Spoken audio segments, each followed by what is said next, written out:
Hey everyone, Drew Skyberg here, and before we start the episode, I'm here to talk about things that took place this past week, right? Jordon Lawrenz, he did in fact resign. He will no longer be a part of the podcast. Again, this was his decision. He was not forced by anyone whatsoever, but he did in fact quit. So, looking forward, right, I want to address this right away here. I assembled a team right away. We're rebranding, right? That this is going to take place. This isn't going to be like Jordan mentioned. It's not going to be a few days. This is going to be a few months. I aim to finish this rebranding process in the summer. And why it's going to take so long, right? I want to emphasize the merchandise that was bought, by all of our fans, all of our listeners. We truly appreciate it. And we're going to make sure this logo will still resemble, you will be able to resemble the Sports Crew out of it. With it now, the plan is Drew's Sports Crew moving forward, and that's going to be what this Monday episode will be called.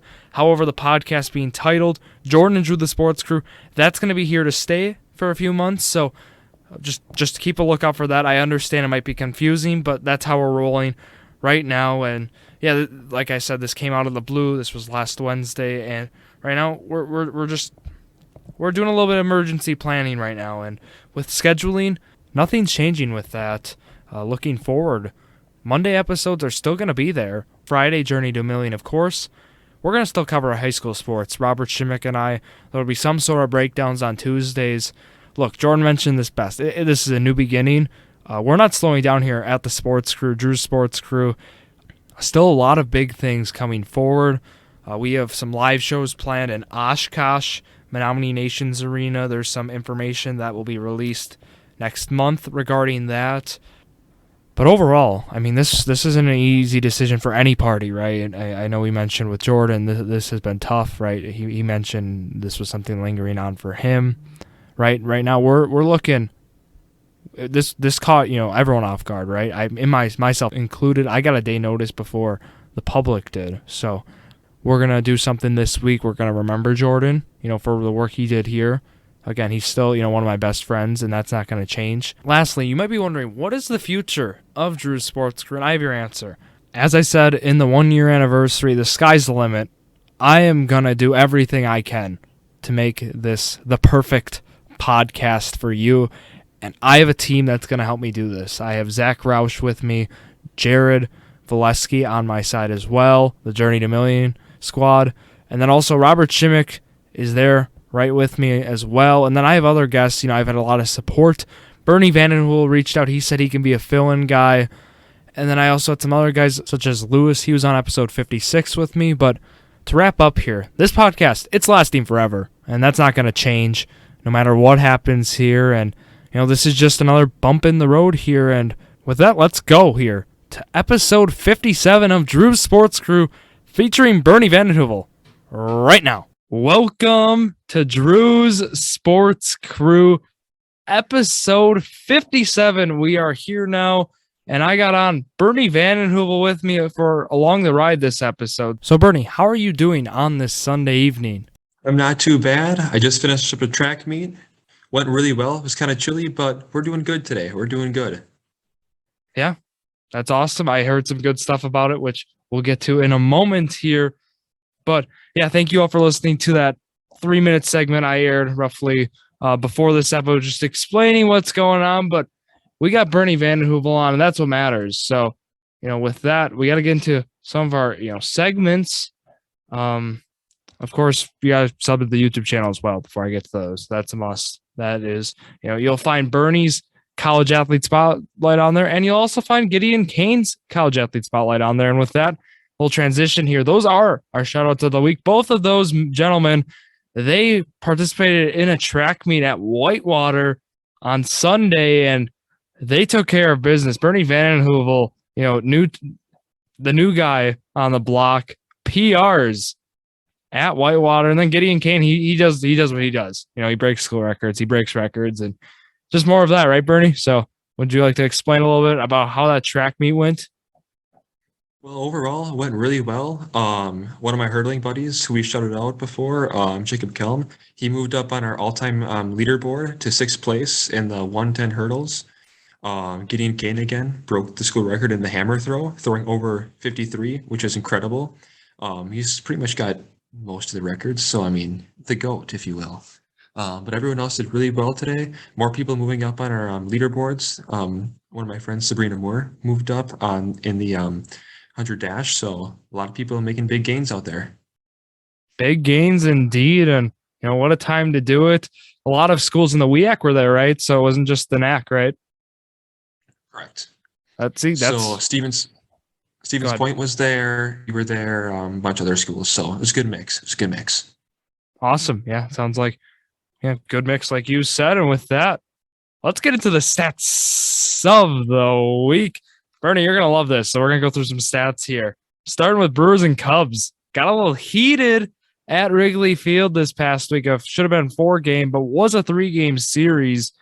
At the friendly confines. Not so friendly, Bernie. There was, a lot of people were getting plunked, and got a stat here to bring it up. Over the last 3 seasons, no team has been plunked as often by another than the Cubs have been by the Brewers. And then next up, the Brewers by the Cubs. So I know it can get blown out of proportion. They say, the Brewers just hit the Cubs left and right. This is getting out of hand. The Brewers have hit the Cubs 27 times the last 3 seasons, which is a lot. But the Cubs have hit the Brewers 26 times. So, what do you think about that stat, Bernie? Well, in regards to the Andrew McCutchen hit by pitch that cleared the benches in the game, I mean he was hitting nukes, in the spring training. So obviously you want to hit him, so get him out of the way, right? I guess it worked because today, I mean, he went over 4. So I mean, props to them for getting it rid of the competition. But again, I think it's just a stat that's blown out of proportion as well, like you said. I mean, it just happens, and sometimes it just happens to more teams than others. It's kind of like a flip of a coin, if you will, but for sure something that's interesting. Yeah, we'll get into this more in the weekly sports talk segment, but I got the reasons why there were 7 hit by pitches in the first 2 games of the series combined. Like I'll share why this is and what my speculation is. But with that here, let's keep going through these stats of the week. This season, the Suns were 32-9 on the road. That gives them a 780 away winning percentage. So in 78% of their road games. And that's better than every other team's home winning percentage. And then Phoenix, they're the second team in the NBA history to achieve this feat. And then the other being the 69-70 New York Knicks. And they went on, they won the championship. So, they're in good company there. And certainly looks like the Suns are the favorite right now as well. Right, Bernie? I would agree. Just the way they've been playing hungry, really hungry, and it kind of reminds me of how the Bucks were last year. Like they're not that flashy. They just go every night and they get the job done. And crazily, like their best player, arguably Devin Booker, isn't even part of the MVP conversation. So just them going in and out every night with a chip on their shoulder, it's truly really impressive. Yeah, that team, top to bottom, it's just a solid group of guys. And yeah, talk about coming hungry. We talked about last year having a sour taste in their mouths against the Bucks, losing that series in 6. But let's get to the next one here. Some college hockey. Denver, they defeat Minnesota State 5-1 to win the Frozen Four and claim their 9th national championship. That ties Michigan for the most in Division I history. The Pioneers, they are the first team to win the title after finishing the previous season below 500. And since Bucky Badger did it in 1981, just a little hockey stat there. Kevin Love, he scored 2.17 points per minute, and that was yesterday. That was against the Bucks. They blew him out, no problem. And that was the most points per minute in a single game in NBA history. That was a 15-minute minimum. And that includes Wilt Chamberlain's 100-point game, where he scored 2.08 points per minute. So Kevin Love and Wilt Chamberlain in a similar stat. What about this, Bernie? Well, they have a very similar body build. I mean, if you look at it, I mean, super similar players, same play style in general. They basically do the same thing in the basketball court. So, I mean, it's only obvious to assume that they're going to be, in the same statistical categories. But really, that is a wild thing to think about, because whenever Wilt is brought up in a stat, Like that doesn't happen ever really, except for like Harden a couple years ago in his MVP campaign. But or if you're shooting really bad free throws, but that's that. This is true, But yes. but yeah, it is really impressive and really kind of an honor to see something like that happen. So yeah. Kevin Love still chugging along for the Cavs. They made the playoffs as well. We'll talk about in the NBA part of the weekly sports talk. Let's go on this day here, Bernie. April 11th, 2022 is the date, the Monday here. And let's talk about some things that happened on this day. 1907, New York Giants future Baseball Hall of Fame backstop becomes the first catcher to wear shin guards. And then in 1921, the KDKA broadcast, they broadcast the first radio sporting event. It was a boxing match. It was Ravers Dundee. So, I think that, Bernie, that might have been brought up in A-Push, if I'm not mistaken, AP US History, right? I think so. I think it's a very good possibility that Mr. Dan Bryce would bring something like that up. Maybe US History, 11th grade, not sure, but believe I've heard that before in school. So that means they're telling me about sports stuff, which we like. So here we go. April 11th on this day, 1959, Dodger pitcher Don Drysdale. He hits his second opening day home run. We won't see this anymore with the universal DH, but I know, Bernie, you're going to miss watching Brandon Woodruff hit dingers. Pitchers who rake made the game fun. I'm so disappointed that they got rid of it. I just want to see a nuke battle between Clayton Kershaw and Woodruff. It would make my day, but maybe it'll change in the future. Maybe it won't. It probably won't, and that's okay. It's something that I'll have to live with, unfortunately. And I've liked it so far, having the universal DH. Jordan and I talked about it a few weeks ago, how we think it's going to be a good thing here, but 1963, Milwaukee Braves future Baseball Hall of Fame pitcher Warren Spahn, they beat the New York Mets 6-1 for his 328th win. That's the most by a left-handed hander in MLB history. So another stat there. And then on this day, 1975, Hank Aaron, he returns to County Stadium as a Milwaukee Brewer. And that was after an offseason trade from the Atlanta Braves. And with that, the Brewers, they did beat the Cleveland Indians 6-2. Got a few more here. 1992, the MLB, the Cleveland Indians set a team record for a long game loss to the Boston Red Sox. It was 19 innings. Took Bernie a whopping 6.5 hours. Talk about playing a 6.5 hour baseball game just to lose. That's got to be tough. I could not imagine. I feel awful for the catcher because his knees would be gone by the end of the night. And going back to the other thing you talked about with the introduction of the shin guards, thank goodness that happened because I caught for a couple of years, and without shin guards, I would not have knees. And one of the best inventions for baseball, in my opinion, besides the Tommy John surgery. But thank you for adding that there, Bernie. And one more. Let's go. 2010, the Masters being around. We had some people talk about wanting us to talk some Masters, so you might see that come down the road here. 74th U.S. Masters tournament in Augusta National Golf Course. Phil Mickelson, he gets the job done. He wins his third green jacket by 3 strokes, and that was from England's Lee Westwood. So with that, wrapping up there, weekly sports talk, Bernie, let's get right into it here. Let's start with Brewers. We're going right to baseball. We got baseball. I mean, this is as good as it gets. We have regular season baseball, and that is what we've been waiting for. A week later than usual, but hey, Brewers were the first game of the season due to some postponements. And Bernie, were you able to catch, some of this Brewer baseball game? I was able to see bits and pieces from highlights, but for the first week or their first series against the Cubs, I wasn't able to see much of it just because of sports and just homework that I had to catch up on. But I have been watching on my really good score app. I'd highly recommend it. It's better than Bleacher Report, so hop on that. Bernie's shouting out the score app. Wants to get a sponsorship, I guess. But yeah, it was quite the series, and I want to mention it, right? A lot of people getting plunked in the series, 7 combined of 2 games. I got your reason here. The humidor, right? All 30 ballparks have a humidor for the baseballs. This is something we saw only in 10, I believe, the year prior.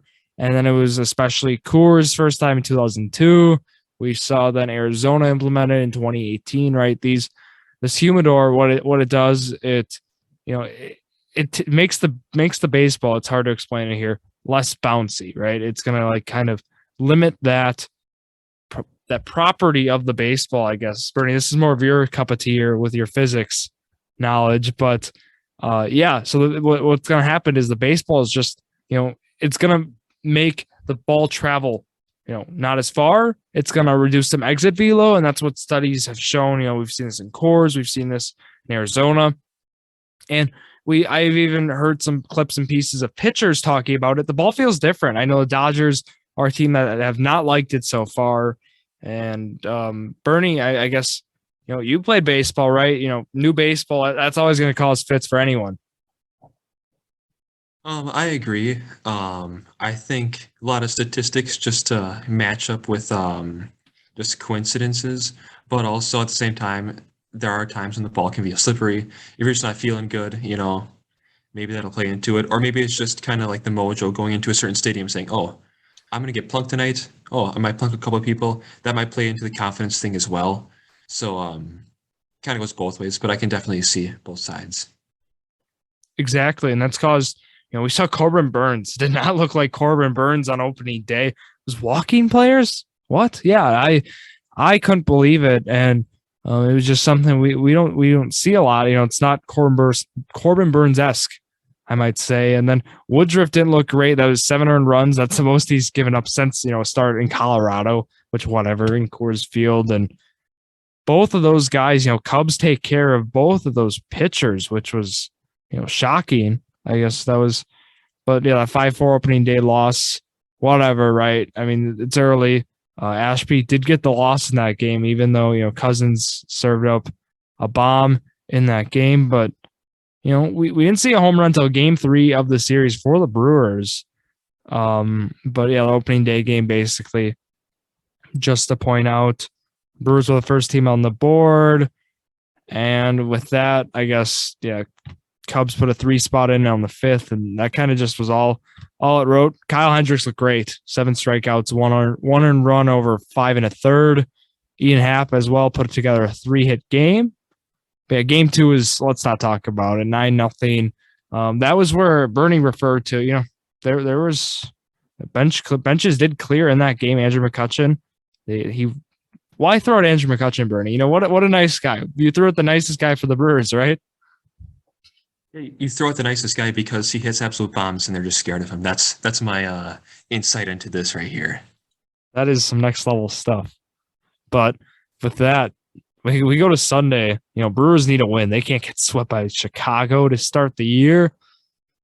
Seiya Suzuki, this is a guy I've been high on. I actually got him in our fantasy baseball draft at a really nice value. So he gets a 3-run home run, kick off the game against Freddie Fastball. Was not Freddie Fastball today. A lot of Freddie changeup is what it seemed like we saw a good chunk. But, Brewers, they finally got their first home run of the year. It was Willie Adames. He had a nuke in the 3rd. And then Brewers end up putting together a 3 spot in the 6th. We saw, Bernie, I know one of your favorites, Rowdy Tellez, hit a bomb. So that happened. And then also we saw Mike Brosseau, he hit the pinch hit go-ahead home run in the 7th. That was ended up being the game decider there. But, Bernie, this game as a Brewer as well. Yeah, talk about a pinch hit bomb. What a great move by Counsell there. Yelich he's looked good this year. I know the numbers actually pointed to him. He had a better year than last year than most people think. It just wasn't a Christian Yelich year. Still above average offensive player. Just wasn't hitting for power. We've seen extra base hits out of him this year so far. That's been good to see. But 8th and 9th, Bernie, Devin Williams, Josh Hader, talk about it. What a dynamic duo. They took care of the job today. Both pitched scoreless innings, and Brewers get their first win of the year. Yeah, it's really good to see. The bats came alive today, even though they came alive the other few days. But the pitching went with it. It just went really well for them. It's good to see them hit 3 home runs today, or on that Sunday. Would be 3. So that's really good to see that the bats are coming alive. Team favorites like Tellez, awesome. Just looking back at some players, like we've had a lot of rotation through that first base spot over the years, from like Eric Thames, Aguilar, now to Tellez. And each year we seem to have a decent one. And if Tellez can continue to produce like he did last year, that'll be humongous for the team, including McCutcheon. I was at DH, universal DH. That's big for the team. And again, like you said, Yelich last year didn't have that bad of a year. He was kind of like a role player-esque year. If this year he can pump it up a little bit, that'll be humongous for the team too. Narvaez always plays well, and Kane is a solid person to get on base. Wong has struggled a little bit at the start of the year, but that's okay. I think he might smooth it out. And then Adames is looking good. I can't complain. He's not as good as the old shortstop, in my opinion, unfortunately. But still, he's a great shortstop, a great addition to the team. So I have high hopes for them. I have high hopes for the Brewers this year, even if they start off the season 1-2. I'm not going to worry about it too much. No worries, Bernie. We got 159 left, right? That's how I look at it. And we have a nice schedule coming up here. A 3-game series in Baltimore to face the Orioles. What a gift. This is nice playing the AL East this year, going to Baltimore.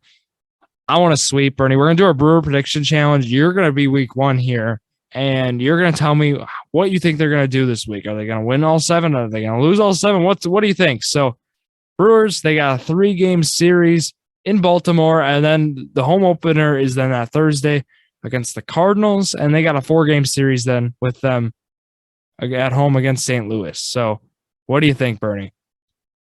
If I had to guess, I think they'll take 2 out of 3 against Baltimore. And then I would say 3 out of 4 against the Cardinals. I think the losses this week will kind of kick them in the pants to kind of get them ready and say, okay, the season's starting now. But I think that's a good prediction. I don't think they're going to sweep either team. So you're going 5-2. Yes, sir. All right. Now you give me how this works. Now I can go 6-1, and then I get 6-1 or 7-0. Or if I do 4-3, I get 4-3 and all below, but then you get 5-2 and up, basically. That's how this works. Bernie, I'm always bold in these, if you didn't know. I'm going to go 6-1. I like the Brew Crew this week. They got some good matchups. Cardinals, Flaherty's still out. Some injuries, Alex Reyes out, but Arno's swinging a hot bat, but no worries. Brewers, I think they got this. And we'll be following this, the whole year, and we only have 3 games to talk about because there was a 4th that could have happened, but it was basically snowing in Chicago. So now May 30th, doubleheader at Wrigley. So that would be a lot of fun. Bernie, if you might want to make a road trip, but with that, are you ready to talk some basketball? I'd always love to talk about some basketball. Let's hop right into it. Awesome. So Milwaukee Bucks, we know who they're playing, Bernie. They got a playoff series first round against the Bulls. So this is going to be a good one. We saw them last time meeting the playoffs. The Bucks did lose it, but that was before prime Giannis, before the dynasty was built, right? So this dynasty. Yeah. I think Bernie, they put together some nice regular seasons these past years, but they do get the 3, as I said. They did not get the job done in Cleveland. They weren't really even competing in the game in Cleveland. So they were content with the 3 seed is what we saw. I mean, why not? How I look at it, Bernie, they went 4-0 against the Bulls in this season. The 45-36 Bulls, they went 4-0. They avoid the Nets now. The Celtics, they might get rewarded. They might get rewarded. They're going to play the Nets in the first round, which is not really a reward for the 2 seed. So if I'm a Bucks fan, I'm not mad, right? You avoid KD, you avoid Kyrie. I think this ended up working in their favor, kind of like punting that game on Sunday against the Cavs, losing that one. Oh, well, Bernie, how do you feel about matching up against the Bulls for a 7-game series? Again, I kind of feel pretty similar to you on this. I think they weren't shooting for any high seed in the East because no matter what, if you make it to the finals, you're going to play against either the Grizzlies or the Suns, and you're not going to have home court advantage regardless because they've had such crazy records this year. So they're pretty much competing within their conference, and I think Budenholzer did pulled a pretty smart move in throwing the game, if you will, getting some young talent out there just to get some experience before the playoffs come. You don't have to play the Nets, which is huge, and I do think we match up good against the Bulls. We haven't seen them play like a series, like a 7-game series, so we'll see how they come out the first couple of games, but I feel pretty good about it. I'm very glad with how the season ended in general. Same here, and yeah, I'm gonna guess more management, upper, front office probably had more say in this as well. Not playing Middleton, Giannis, Lopez, Allen, Holiday. He starts the game and he intentionally fouls a guy, and then he exits the game just to have his game played. Bernie, $300,000 bonus, I believe, is what it was. So good for him to get that bonus for games played. And then we saw the backups. They had a field day. Jordan Nwora, 44 minutes, 24 points. The big story was Sandro Mamukelashvili. 43 minutes, 28 points, 13 boards, 4 assists for him. Thanasis as well put up 27. I know, Bernie, that's your favorite player, or maybe one of them. He also hit a 3-pointer. So if you enjoy that. But also then Rajon Tucker, the guy from the Wisconsin Herd, puts together, comes up for this game, 15 points, 3 for 3 from 3. So good for him to make it the NBA for the last game here. But yeah, playoff basketball now. This is a great time of the year. Baseball starts up, basketball again to the playoffs. NFL draft is coming up. So, Bernie, anything else here with the Bucks before we go talk some NFL draft?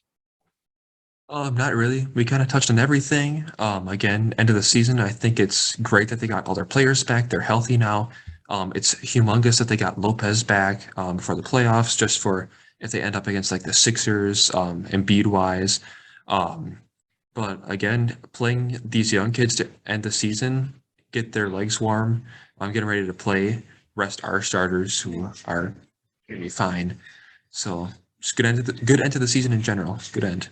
Yeah, there we go. And let's talk about the Packers now. Not really a good end to the season here, but let's talk about some draft prospects. I know, Bernie, this is something you wanted to talk about, right? This is something Journey to a Million we'll be talking about. Zach, I just want to shout him out. He actually put together a very nice mock draft. And it's on our Instagram. It's on a highlight, so you can just go through it, check each pick. He goes from 32 to 1. We're releasing 8 a day. So today we'll be releasing 16 through 9, I believe, and then the last ones will be released on Tuesday. So you'll get to see all what Zach thinks is how the draft's going to pan out, and you're going to hear today now how Bernie and I think this draft is going to pan out a little bit here. So let's talk about it. We're going to talk mostly about just Green Bay here because that's what we care about here on the show.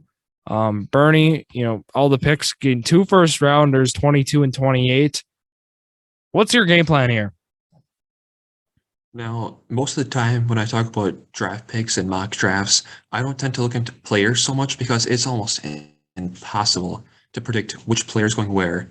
Because sometimes people pull out wild cards like, take the Packers a couple of years ago, you get Jordan Love. Didn't make a lot of sense. So most of the time I go out based off of position where I think they're going to draft, just because players get picked up and you never know where people are going to end up in the long run. I'd say most definitely receiver, pretty obvious, losing Devontae Adams, Scantling. That'll be important to try to pick up someone new there, or through free agency. I can see him trading picks to pick someone up.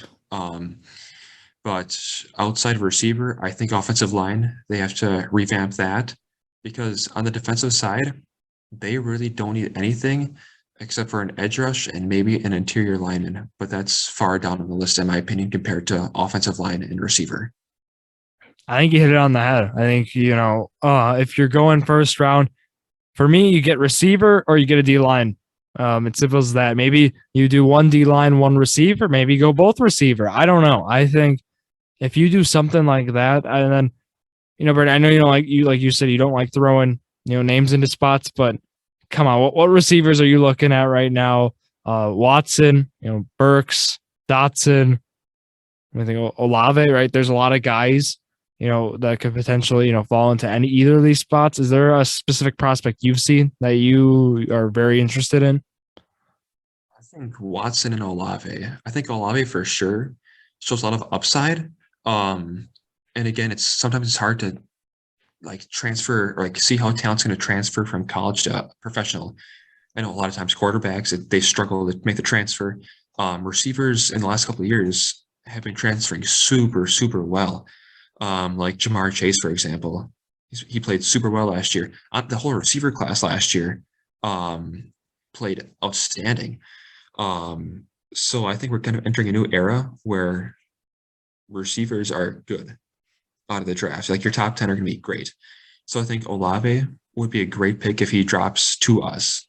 Um, and if you can't get him, I think, again, those top 5 people, some of the guys that you mentioned, would be great options for us. And if you're able to bring someone in for cheap, like a Julio Jones, maybe, just someone to teach those people how to be great, like a top 10 receiver all time, that's pretty much all you can ask for at that point because you'll have a role player and you'll have a young stud who can play for you for another 5 years and learn. Yeah, Olave, just touch on some things you said here. Does Olave fall is the question? We talked about this on Journey to the Million. Does he fall? I don't know. I don't think so. But I know I've seen mock drafts where he's in the 20s. I've seen some in the teens. I personally think he's going to go in the teens as well. But yeah, I think Watson, I think out of North Dakota State, I think he's going to be, a guy to look at as well as we mentioned already, right? Christian Watson of North Dakota State, like I said, I personally am a fan of him. If you can get him, please do that. But you never know with this draft, right? And as you mentioned, it's so unpredictable. It's a guessing game, and all that's what mock drafts are. And all you can do is just look at positional needs and just like look for guys who best, address those positional needs for a team. And I like all those receiver options, of course I mentioned, but Bernie second, like later rounds for this squad, like, when with the 53rd overall pick, 59th overall, those picks, is that where you think offensive line is going to get addressed? I think that's quite possible. I know in a lot of the mock drafts I've seen, it's had them picking one of the offensive tackles from Central Michigan, not our good friend Luke Gedeke, but his other teammate. Um, so I do think that it's a good possibility that they pick up linemen in those later rounds because there's a lot of athletic linemen in the draft that you can't shift around. And really, no matter who they get, the coaching staff for the Packers seems to work out really well with the linemen that they get. Like we've had a ton of talent over the years from like Bakhtiari, Josh Sitton, Corey Linsley, Elton Jenkins, stuff like that. So I think if they can pick up someone who they see talent in, I trust who they pick. Yeah, I think you got to trust, what the Packers have done, and Brian Gutekunst we trust, right? And then also, and maybe Luke Gedeke, maybe, we see him sneak in as a Packer in one of these days here, but I want to touch on one more position here. Do you think they might take a tight end here in this draft? I know with Tunyon, there might be some injury concern, right? I mean, DeGuara wasn't necessarily, he was okay, but not exactly the best substitute. So maybe they take a chance on a tight end, I think day 3. But again, we have to wait and see. Yeah. Again, with the tight end situation, they're definitely going to keep Mercedes Lewis as like a like a run tight end. He's out there to catch like a 3-yard dink and dunk, like a third and 2. DeGuara, again, he tore his ACL his first year with the Packers, so he didn't get much playing time. Last year, he played okay. He got his minutes in, but again, he's only about 6'3". He's 6'2" as a tight end, which doesn't really translate too well. Like you have to be obscenely talented if you want to be a tight end at 6'2" in the NFL. So I mean, I could see them letting go of him, and I could see them trying to progress Tunning's career more. It'll be tricky, I think, because I think he's going to be more scared running on a torn ACL or recovered torn ACL. But I could see them picking a tight end. I don't think it's their top priority. I think, like you said, defensive line O-line receiver is definitely up there. But I would not be surprised if they took a tight end for sure. Exactly. And with that, Bernie, you got anything else on this draft before we hop into some trivia? Not really. But I would not be surprised if the Packers trade away picks for a receiver, because apparently stuff's going down in the office that we don't know about. But that's for a different day. It's for a different day. That is, Bernie, in fact. And yeah, we'll be covering the NFL draft here on the Sports Crew. Definitely have some episodes aired, for a preview. We have some people planned, for a recap as well. So keep a lookout for that. But with that, Bernie, we're going to go into some trivia. Are you ready? Born ready. 5 questions. I'm asking Bernie Van Den Heuvel. He's getting quizzed today. And it's a little bit of a grab bag. 2 main categories. So I got 2 questions from one category, 3 from the other. You'll be able to tell. So let's go. Question 1. The season high for Bernie Van Den Heuvel in the 2021 to 2022 season for basketball, and this is regarding the stat of points. And I got some options for you, Bernie, if you need them. Okay. It's between 2 games. It's either 15 or 14, and I'm pretty sure it's 15. Ding, ding, ding. You are correct. You don't even need the options. I gave you them. 15 points is the career high. Was this New Holstein, Bernie? I think that was New Holstein, and Boom. we ended up losing that game by a lot. Yeah, there's a saying, when Bernie scores, you lose, which, that's just how it was sometimes, Bernie. That's how it was every time. I think I scored over 10 points like 5 times my senior year, and we lost every game. And there was games I scored 0, and we won by like 40 points. So I don't know how it worked. I was just there to play defense. So there you go. How many 3-pointers did Bernie Van Den Heuvel make his senior year? 4 for 12. Ding, ding, ding. He got both 2 for 2. All right, now we're going to some Brewers here. The Brewers home run leader in 2021 was... I got options if you need them. Let's see. I would say... Was it Avisail Garcia? It was him with 29. 3 for 3 for Bernie Van Den Heuvel. Wow. All right. Here you go. Brewers win leader, this is for pitching, in 2021 was who? Woodruff. No, here's some options. A, Corbin Burns, B, Brandon Woodruff, and then C, Brent Suter. Was it Brent Suter? It was the Vulture, Brent Suter with 12. He did it, beat out Woody by 1. Yeah, you learned something new, Bernie, in trivia. He was able, his middle relief role gave him, an option to where he was able to just, pick up other people's wins. So they called him the Vulture. So last one here. Who had the most walks for the Brewers in 2021? And this is for hitters. So I'll give you options right away here. A, Willie Adames, B, Christian Yelich, and C, Luis Urias. I wouldn't say I would say Urias. Nope, it was B, Christian Yelich. He finished with 70 walks. He was the walk leader.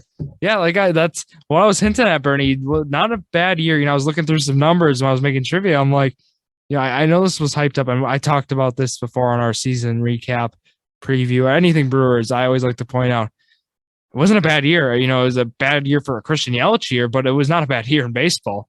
For any player, still above average around the league. And yeah, he did lead the Brewers with 70 walks last year. So that's how we roll with the Sports Crew here, Bernie. And it was great to have you on. I really appreciate it. No problem, sir. Thanks for having me. Great day. A lot of good stuff to talk about. And another great week of sports coming up next week. Always a great week of sports here on the Sports Crew. And yeah, just go through some scheduling here. Before we go, I have some fantasy baseball draft audio I will be airing. It's a lot of fun. If you're just driving, if you're working, if you're doing something, you listen to make you laugh. Just listen to this. It's a 30-minute, talk of just us talking about a draft, talking about anything sports related.